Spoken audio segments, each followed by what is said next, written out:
30-degree kind of overcast, gross day, but it is April 29th and I'm going to show you what's going on here.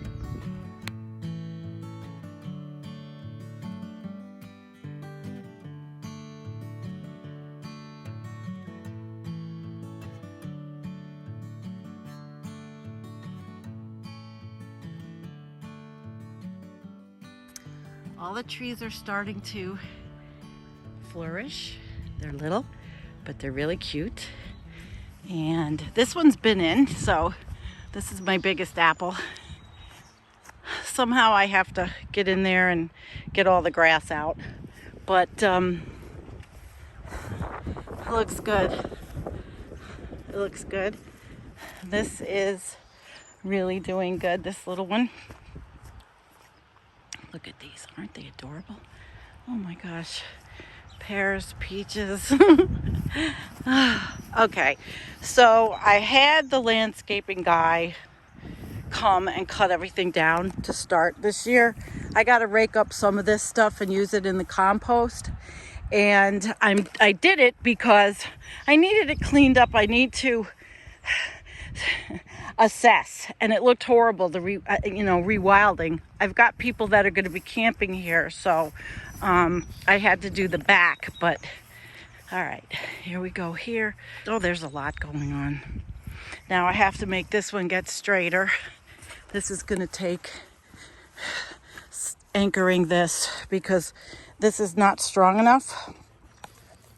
So I have to put something stronger in there so the tree doesn't grow bent. And I have to do that soon. And I got a full thing of water. I trimmed most of these. And, a lot of weeding. When I started these pots, they'll all be flowers. It doesn't have to be perfect here, but these bushes are beautiful. And even the mold is growing. Okay, so this one I don't want it too small either. I like it big.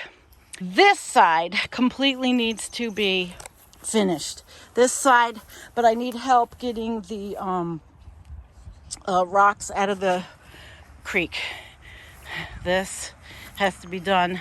This side is starting to look good because it's already been done. Just have to weed it. I put some new refreshed soil around the bases, and I will be doing that with my compost.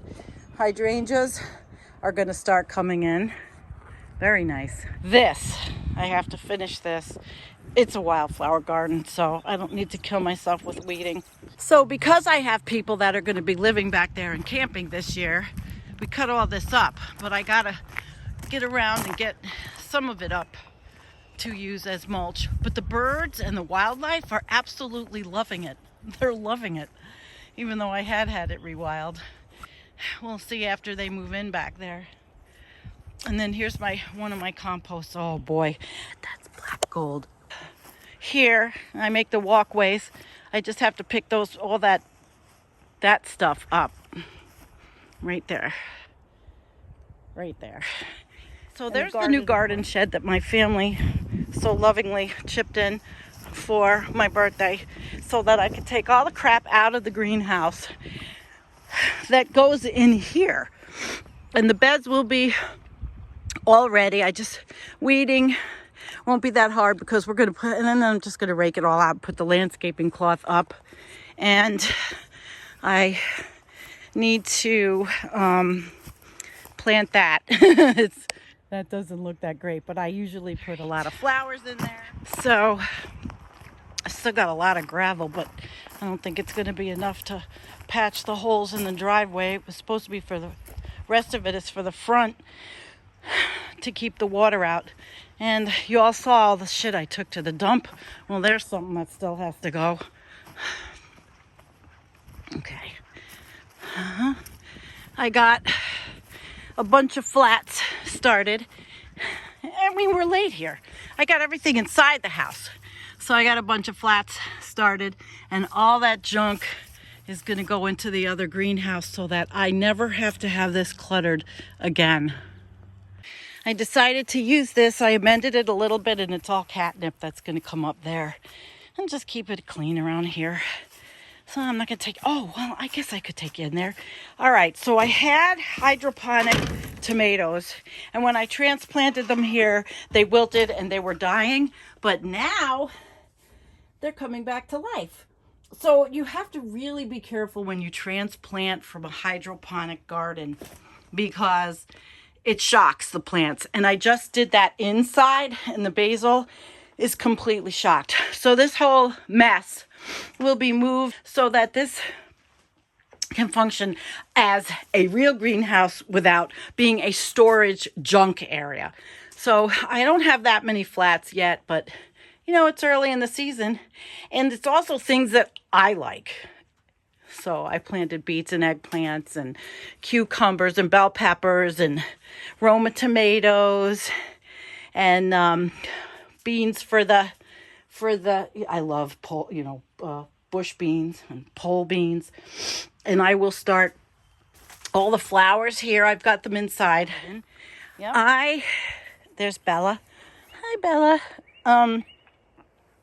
I've got enough space for 4 plants here. All the cats will be buried here one day. This is a gift from Scott Andrews, and I'm hoping Sam will help me put it together to get the soil. Last bit of firewood I'm using this year, I hope. It's light enough that I can bring it up and downstairs. I just want to use it up. It's damp as shit. Not to have to use this.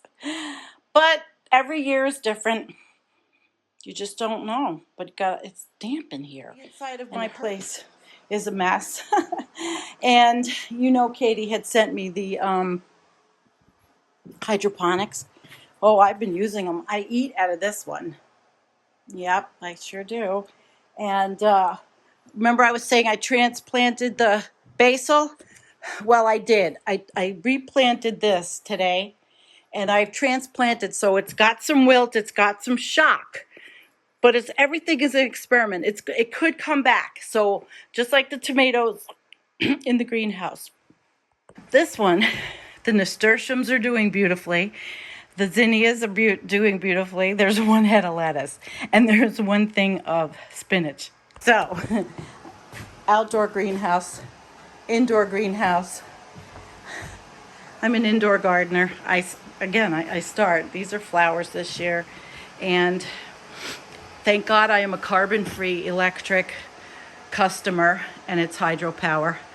It's pretty cheap too. Yep, everybody's starting to come up. We'll see how the transplant process goes. I can't lift the pallets, but I cleaned up the deck. I've started cleaning out pots, and the green stalk is going to go out here. Not under the awning, but it's going to go pretty close. This is my kitchen window, so I want to put the green stalk there so I can see it from the kitchen. And I planted, this has okra, romaine, and spinach, so we will see what happens. They are cool weather crops. I'm not sure 100% about the okra. This is Casa Environmental Coffee House. Lots of work.